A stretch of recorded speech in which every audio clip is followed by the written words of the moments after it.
Hoje nós estaremos aí dando continuidade na nossa série de Salmos. Hoje a 10ª mensagem, nós estaremos estudando o Salmo 72. Então, se você já puder aí, abra sua Bíblia, já deixa aí marcada aí no Salmo 72, que nós estaremos meditando hoje nessa maravilhosa palavra de Deus que está aqui em Salmos. Amém? Quem é que já conhece esse salmo aí, já leu o Salmo 72? Creio que é um salmo assim bem perplexo, mas um salmo também lindo e um salmo que nos inspira bastante. Então, que esse salmo aí, que nós possamos meditar e aprender juntos aqui nesta noite. No final, o pastor Paulo estará orando pelo seu pedido de oração. O irmão que está em casa, digite aí seu pedido, coloque aí que no final o pastor estará orando, fazendo essa petição pelo pedido do irmão. Amém? Amados, o Salmo 72 é um salmo aí que fala aí da sua justiça. E ele nos inspira muito, assim. É um salmo tremendo. É um salmo que eu confesso para os irmãos que, ao estudar, é um pouco difícil, não para você compreender, mas para você trazer ele para os irmãos. Mas, assim, é um salmo lindo. Um salmo, assim, que quando nós lemos, nós entendemos, nós ficamos aí inspirados. Os Salmos, ele é um livro aí conhecido por suas poesias, pela sua linguagem agradável, e nós vemos orações, né, cânticos, que são escritos para a nossa alegria, para a nossa compreensão do quê? Das coisas de Deus. Então, esse salmo é um salmo que traz satisfação para o nosso coração. Nós temos no livro de Salmo 150 salmos. Então, é um livro composto por 150 salmos. O livro de Salmo era uma espécie de inário do cântico, inário antigo de Israel. É um livro, se a gente comparar com muitos da Bíblia, é um livro grande. É um livro aí bem, bem grande. Na verdade, o Salmo, ele é composto, não sei se os irmãos já sabiam, já tinham ouvido falar, que o Salmo ele é composto por 5 livros. O primeiro, ele vai do Salmo 1 ao Salmo 41. O segundo livro, ele vai do Salmo 42 ao 72. O terceiro livro, ele vai do Salmo 73 ao 89. O quarto livro, ele vai do Salmo 90 ao Salmo 106. E, finalmente, nós temos aí o último, que é o quinto livro, indo do Salmo 107 ao Salmo 150. Mas veja, Deus, ele com a sua sabedoria, ele nos concedeu através do Salmo, aqui, uma possibilidade de nós podermos adorar, louvar e se relacionar com ele. Não é simplesmente cânticos ou poesias aleatórias, ou orações aleatórias. Mas o Salmo é uma forma que nós temos de se relacionar com Deus. Não importa o momento que você esteja atravessando, o salmo ele é uma forma que você tem de se relacionar com Deus. Então, amados, o salmo é importante. Não é só um livro que é para deixar aberto em cima da mesa, como nós já falamos aqui, mas é um livro para ser lido, para ser estudado. E eu vou falar para você, hoje, a 10ª mensagem que nós trazemos no livro de Salmo. Hoje eu estava pensando em casa, qual foi o melhor? Todos. Não teve um para você dizer assim, não, esse aqui, aquele lá foi melhor. Cara, todas as mensagens foram extraordinárias. Foram mensagens abençoadas. Então, todos. E se a gente pegar do Salmo 1, eu creio que aos 150 vai ser todos.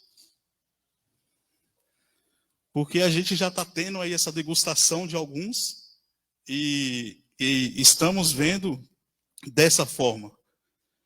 Então, amados, Deus certamente terá condições de abençoar, de tocar o seu coração e de agir na sua vida através dos salmos e eu creio de todo o livro que tem composto na Bíblia. Aqui sempre haverá uma linha de contato com Deus. Uma linha de contato profundo com Deus. E a diversidade dessa poesia, ela nos leva a essa direção. A direção de ter um relacionamento. De ter essa busca, esse contato com Deus. E hoje nós vemos isso aqui através desse livro de Salmos. Se a gente...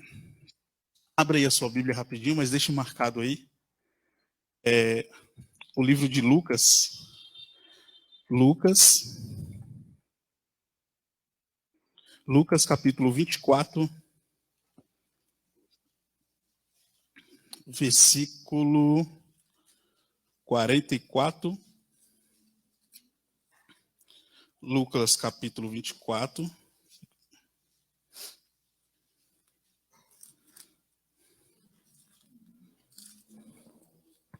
Versículo 44 e versículo 45. A palavra de Deus aqui em Lucas diz assim: E disse-lhe, são estas as palavras que vos disse, estando ainda convosco. Convinha que se cumprisse tudo o que de mim está escrito na lei de Moisés, e nos profetas, e nos salmos. Então abriu-lhe os entendimentos para compreenderem as escrituras. Você vê aqui?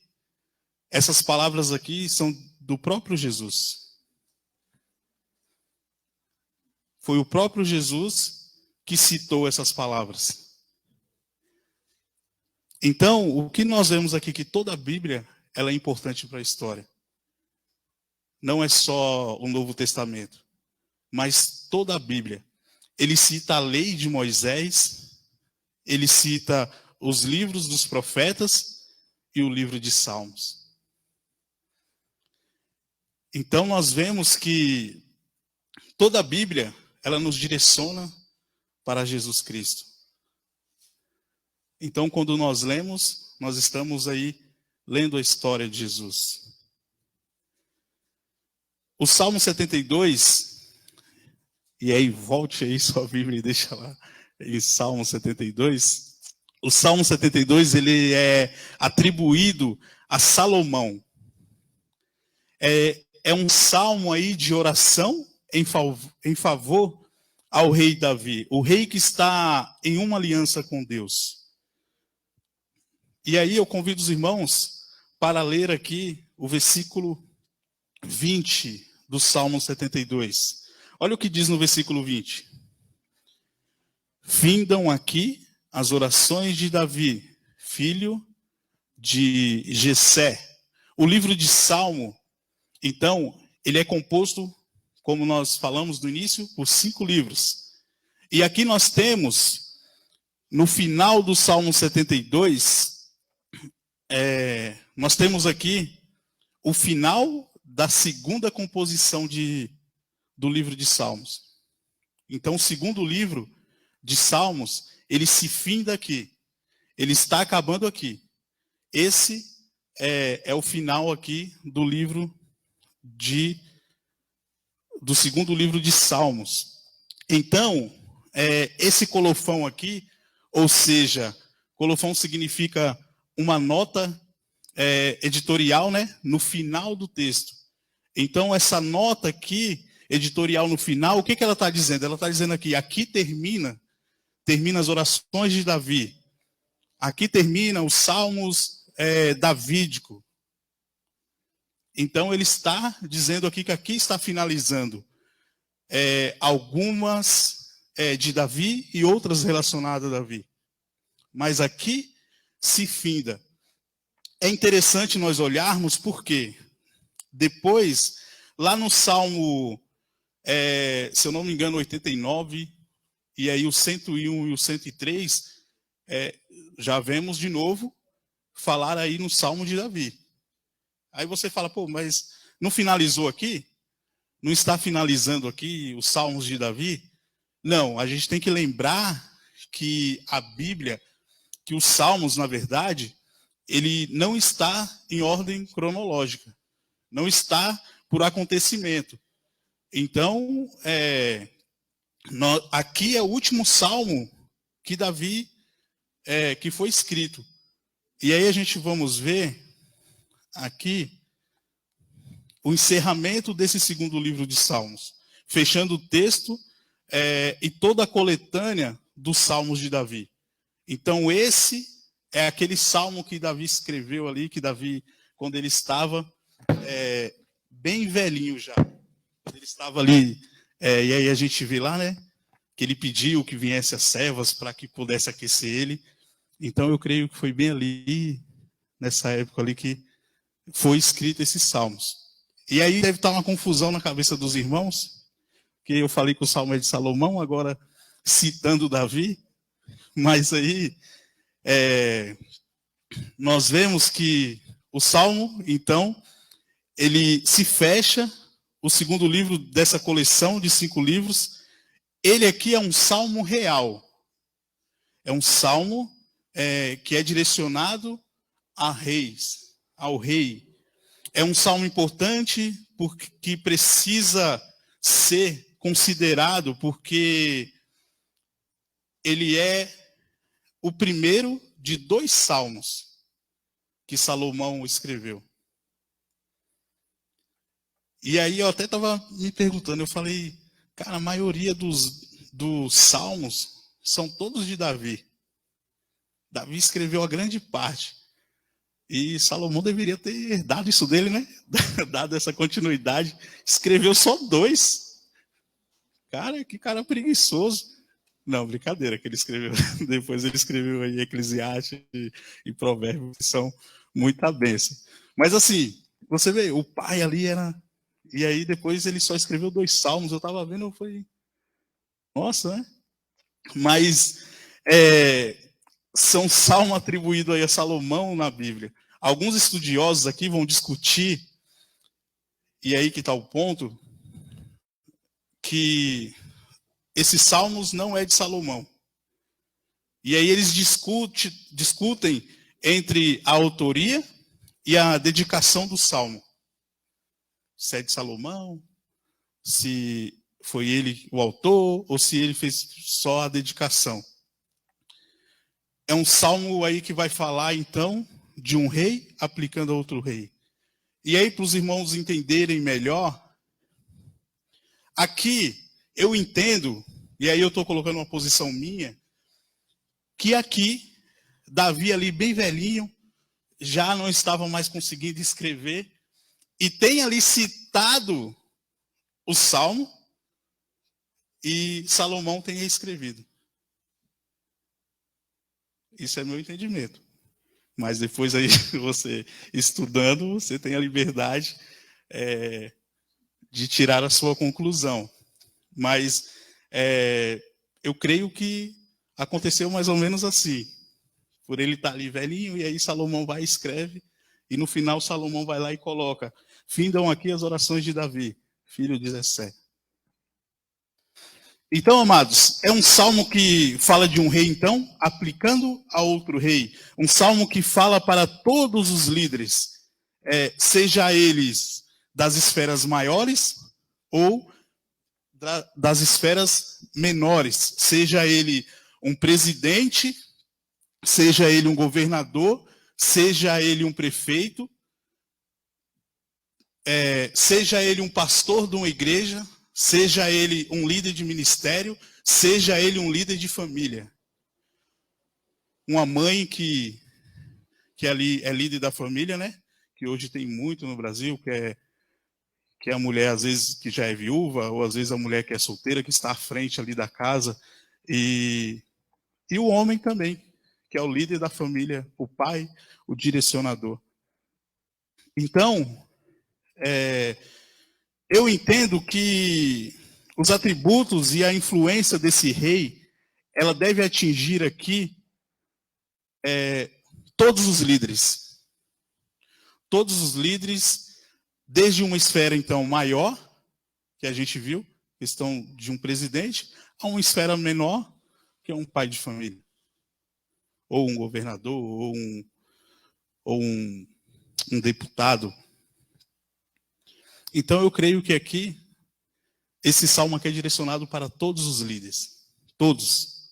Desde patrão, a patroa, a dono de comércio, aquele pequeno empreendedor que tem seus funcionários, a pessoa que lidera a sua casa. Eu creio que aqui fala para todos. E vamos ler então esse salmo maravilhoso. A palavra de Deus no Salmo 72, ela vai dizer assim: ó Deus, dá aos teus juízos e a tua justiça ao filho do rei. Ele julgará o teu povo com justiça e o teu pobre com juízo. Os montes trarão paz ao povo e aos altérios justiça. Julgará os aflitos do povo, salvará os filhos do necessitado e quebrantados, e quebrantará o opressor. Temer-te-ão enquanto durar o sol e a lua, de geração em geração. Ele descerá como a chuva sobre a erva ceifada, como os chuveiros que umedecem a terra. Nos seus dias florescerá o justo, e abundância de paz haverá enquanto durar a lua. Dominará de mar a mar, e desde o rio até a extremidade da terra. Aqueles que habitam no deserto se inclinarão ante ele, e os seus inimigos lamberão o pó. Os reis de Tarsis e das ilhas trarão presentes.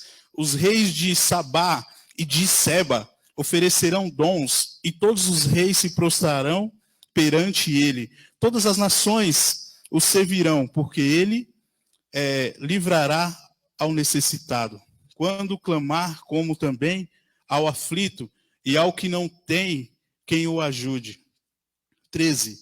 Compadecer-se do pobre e do aflito, e salvará a alma dos necessitados. Libertará a sua alma do engano e da violência, e precioso será o sangue aos olhos dele. E viverá, e se lhe dará do outro de Sabá. E continuamente se fará por ele oração, e todos os dias o bendirão. Haverá um punhado de trigo na terra sobre os cumes dos montes. O seu fruto se moverá como o Líbano, e as da cidade florescerão como a erva da terra. O seu nome permanecerá eternamente. O seu nome se irá propagando de pais a filhos, enquanto o sol durar, e os homens serão abençoados nele. Todas as nações lhe chamarão bem-aventurado. Bendito seja o Senhor Deus, o Deus de Israel, que só ele faz maravilhas. E bendito seja para sempre o seu nome glorioso. e encham-se toda a terra da sua glória. Amém e amém. Findam aqui as orações de Davi, filho de Jessé. Amém? Amém. Amados, quando nós lemos este salmo, nós entendemos que esse texto aqui, ele fala então da justiça de Deus. A justiça que atribui-se ao rei, mas que se espera de qualquer líder. Desde a esfera maior à esfera menor, como nós falamos, que implica aí, eu creio, a parte mais sagrada que é a família. Justiça que nós gostaríamos de ver, creio que nos nossos líderes,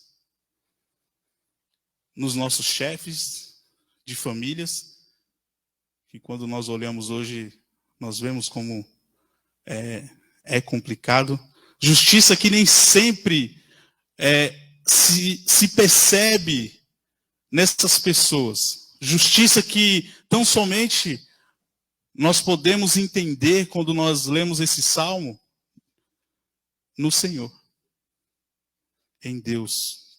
Mas Salomão, ao escrever esse texto, Salomão ele diz assim no verso 1: ó Deus, dá ao rei os teus juízos e a tua justiça. A justiça de Deus, ela é um tesouro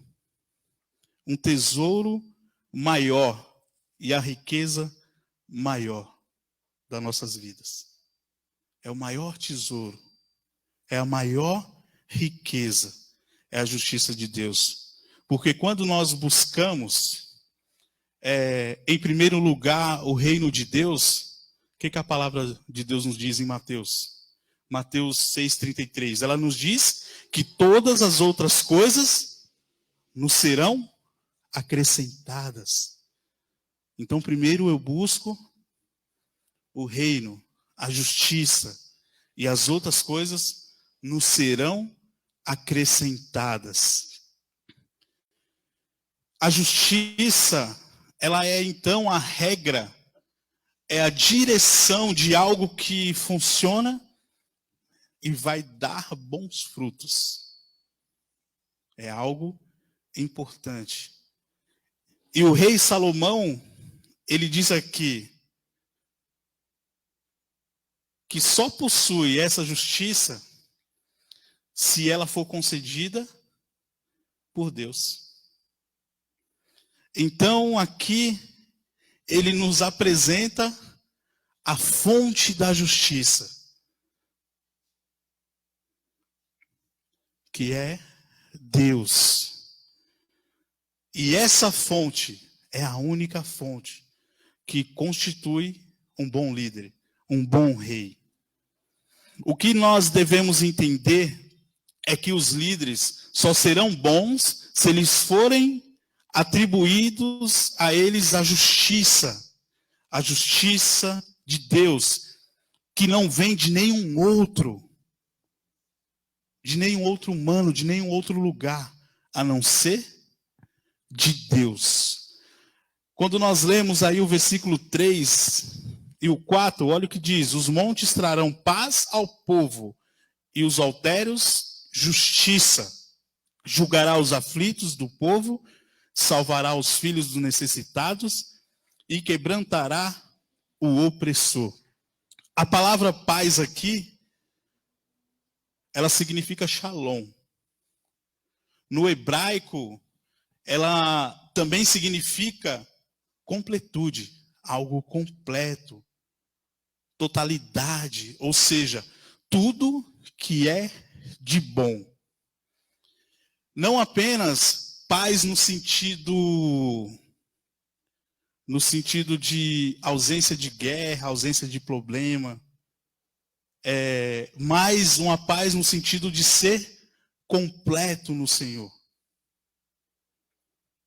Essa justiça que traz essa paz através dos montes, das colinas que nós iremos ver falar, ela vem com a justiça de Deus. sem justiça de Deus, nós não podemos ter essa paz. Você não terá essa paz. E ali, esse rei, que ele vai julgar com justiça o seu povo, na verdade, é um reflexo da justiça que só é dado por Deus. Deus, então, ele nos dá a justiça, e o reflexo dessa justiça, ela é vista onde? No meio do povo, no meio dos seus liderados. Nós vemos o reflexo dessa justiça. Amado,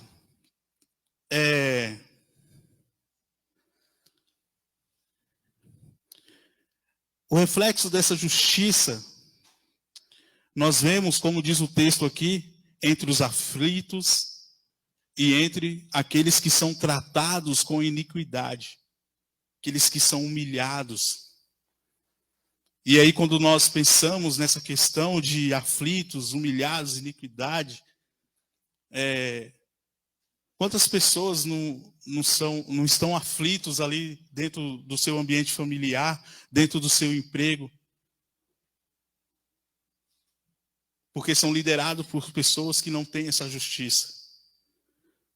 E quando nós olhamos em volta para esses aflitos dos nossos dias, nós chegamos a uma conclusão rápida e perfeita. De que falta justiça de Deus na vida dos nossos líderes. Falta essa justiça na vida desde o maior até o do menor. Vemos o reflexo da justiça de Deus na vida daqueles reis, dos nossos líderes que também, muitas vezes, eles esmagam o opressor. Lógico que não trazendo para o nosso contexto na questão de destruindo ou matando. Ah, está lá oprimido, então mata. Ah, está lá, destrói. Não isso. Mas a questão de eliminar, estar eliminando a ação daquela pessoa que está ali oprimindo, que oprime o povo. Aí a nossa tristeza aumenta quando nós vemos que quem oprime o povo, quem oprime são os próprios reis, os próprios líderes. Eles oprimem o povo. Quantos patrões oprimem os seus empregados? Quantos pais oprimem, que são líderes de família, oprimem os seus familiares, os seus filhos, a sua esposa? E aí, se a gente for mais além, a gente vê essa opressão ao nosso redor, no nosso dia a dia. Os opressores. Pessoas que estão ali oprimindo. E isso nos dá tristeza. Quando nós vemos que isso parte de uma pessoa que deveria estar liderando com justiça.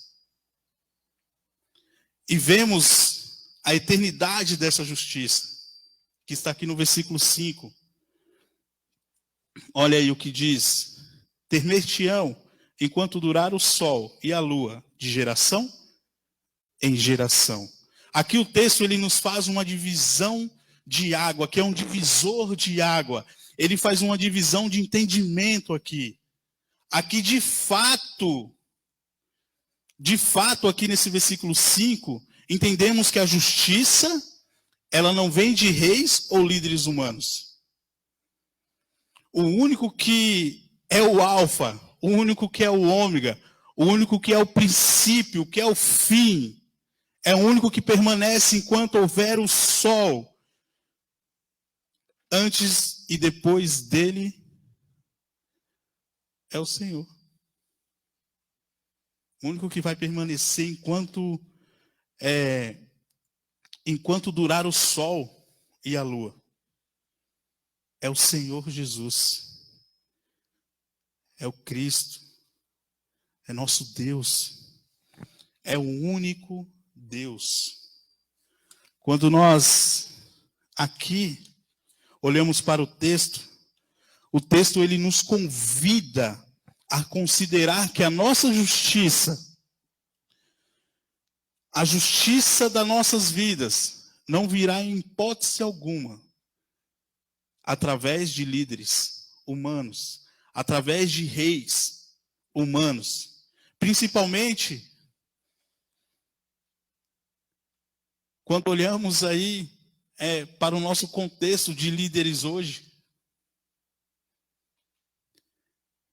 nós ficamos muito tristes com tudo que nós vemos. É muito triste, amado, quando nós vemos pessoas, principalmente cristãos, defendendo, guerreando, acreditando que a justiça que traz essa paz de completude, eles acreditando, eles se agarrando que essa completude, que essa paz vem do ser humano. Cristãos, conhecedores da palavra, acreditando que essa paz, que a justiça que traz essa paz, ou seja, que traz essa completude ao ser humano, a mim, a você, vem do governo humano, vem de líderes humanos. A nossa justiça, ela não vem de nenhum outro, a não ser daquele que permanece o quê? Enquanto existir o sol, que permanece enquanto durar a lua, que permanece de geração em geração, porque ele é a minha e a sua justiça. E ela só vem do Senhor. O Senhor, ele é essa justiça. Quem vai me julgar, quem vai me sustentar, quem vai de fato trazer paz completa para a minha vida, quem vai trazer a plenitude de gozo, de alegria para a minha vida, a despeito de tudo que está acontecendo à sua volta, à nossa volta, de tudo que nos rodeia. Quem é, amado? É Jesus, é Deus. A despeito dos indicativos que denotam o nosso contexto o que? Social, em que nós vivemos, se eu sou pobre, se eu sou rico, se eu tenho saúde, se eu tenho doença, se eu tenho fome, se eu tenho alegria, ou se eu tenho tristeza, quem vai qualificar a minha justiça não é nenhum líder humano, quem vai qualificar a minha justiça é Deus, é o Senhor, é Ele, porque Ele é o único, Ele é o alfa, Ele é o ômega, Ele é o começo, Ele é o fim. Vivemos em um tempo de desalinho ideológico. Não estou dizendo que você não tenha, por ser cristão, você não tenha que ter suas ideologias, mas achar que a justiça e a salvação dos nossos problemas vão vir de mãos humanas, seja qual for, amado, isso acaba sendo não inteligente e não espiritual. Porque o cristão, acima de tudo, ele olha para quem? Ele olha para o céu. Ele olha para o Senhor. Ele olha para Deus. Ele espera do grande rei a justiça. A sua vida. A partir do versículo 6. A partir do versículo 6 aqui, vai dizer, ele descerá como a chuva sobre a erva ceifada, como chuveiros que umedecem a terra. A partir do versículo 6 até o versículo 19, caiu 20, é esse colofão que nós falamos. A fala agora, ela é atribuída tão somente a esse grande rei. A esse rei que passa por cima da realidade de qualquer líder ou rei humano. O versículo 7 ele diz: nos dias florescerá o justo, e abundância de paz haverá enquanto durar a lua. Quando a sua justiça ter como fonte o Senhor, quando você buscar a tua justiça no Senhor, em Deus, ela será como a chuva que desce sobre o campo, sobre a chuva que desce sobre a campina ceifada. Ou seja, ela já perdeu os seus frutos, ela ali está sem plantação, seus frutos já foram colhidos, ela está nua, a terra está nua, sem vida, sem vigor. O fruto que estava na terra já foi ceifado, mas ela cai sobre a terra. E aí o que acontece?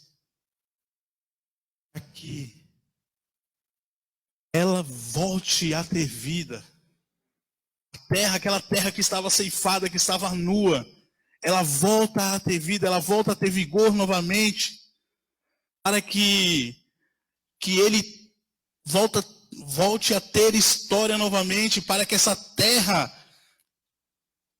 ela volte a ter histórias. Porque a terra que ela é regada, ela é uma terra viva. Ela é uma terra que tem vida.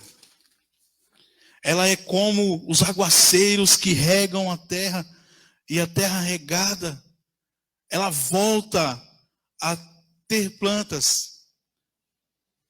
Ela vai dar de novo o seu fruto. Ela vai voltar a florescer. Terra regada, mesmo que já tenha sido ceifada, a terra que floresce, porque essa terra é uma terra que tem vida. É o florescer do justo nos nossos dias. É o florescer de quem? Quem é o justo? É o florescer do Senhor. É o florescer de Deus. É o florescer de Cristo na sua vida. Na minha vida. E se Cristo florescer de verdade na sua vida, Ele vai trazer, amado, abundância, plenitude de paz. E não é só hoje não. Essa plenitude, essa abundância de paz vai até quando? Até a lua cessar. Porque desde que o mundo é mundo, tem o sol, desde que o mundo é mundo, tem a lua. E quem o colocou lá? Quem foi que colocou ela? É o único Deus. É o único que colocou e é o único que pode tirar. E lá em Gênesis capítulo 1 diz que Deus colocou um luzeiro para iluminar o dia e outro luzeiro para iluminar a noite. Deus colocou o sol e a lua e só Ele pode tirar. E quando isso acontecer, amado, quando esse dia chegar, o dia que Ele tirar, é porque Ele tem um propósito muito maior na sua vida, na minha vida. Então, amado, a paz que vem de Cristo, ela não vai cessar nunca. E aí agora, fica da nossa escolha. Se agarrar nessa paz, ou continuar aí se agarrando em paz humanas. Amém? Que a graça do Senhor Jesus Cristo esteja sobre a vida de vocês. Espero que os irmãos tenham compreendido e entendido. Amém? Feche seus olhos. Senhor Deus, Pai amado, Pai querido, Pai, queremos te agradecer, Deus, pela tua palavra que veio em nossa direção, que veio em nosso coração. Que essa palavra, Pai, ela venha nos transformar, ela venha nos mudar. Que nós possamos entender, Senhor, que a única justiça de plenitude, a única justiça completa, vem de ti, Deus. Que essa completude possa encher nossos corações, encher o nosso ser. Que o Senhor venha florescer em nossas vidas, nos nossos dias. E que nós possamos deixar que o Senhor venha reinar sobre nós. Com a tua vontade, com o teu querer, Senhor. Pai, te agradecemos pela tua palavra, pelo teu amor. Senhor, que o Senhor tem se expressado, meu Pai, através de cada leitura, Deus, que o Senhor nos traz, de cada estudo. Te louvamos e te agradecemos. Em nome do seu santo Filho Jesus, esse Rei maravilhoso, e que reinará, meu Pai, pela eternidade. Amém. Amém, Jesus.